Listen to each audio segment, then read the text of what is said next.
Wow, 95 years old. 95, pero wala man siya kaning candle nga. Power kaya ni si. Wala man siya. Idulawingan, tote. Idulawingan. Ay, kandulong.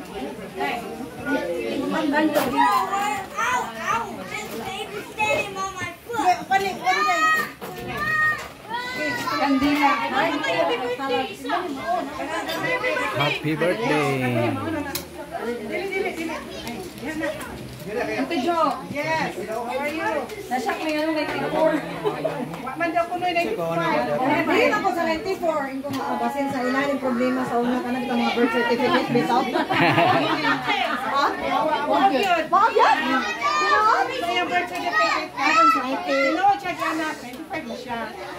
Sa birth certificate 94. Okay na ako. Basta tapon kapabata. Kaya naman ako nga, 94 ko last year, 94. Blow daw tayo, blow. Blow your candle. 1, 2, 3. Happy birthday to you!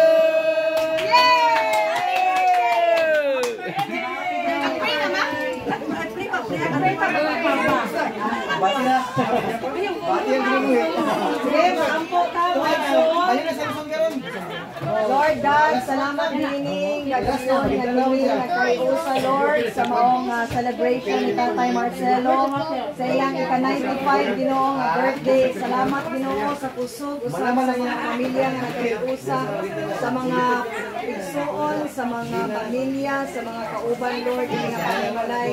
Salamat o Dios nga ikaw Ginoo nagpuno sa gugma ni ini nga panimalay Lord God usab sa kinabuhi ni Tatay na siya Ginoo nilahutay pa Lord og more birthdays to come. Salamat din nga pagkaon imong panalanginan o Dios. Among ibalik ang dungog ug himaya tanan blessings dinalamang sa imong ngalan. And everybody said, Amen. Happy birthday. Namay ko na lang. Now sa mga buhat.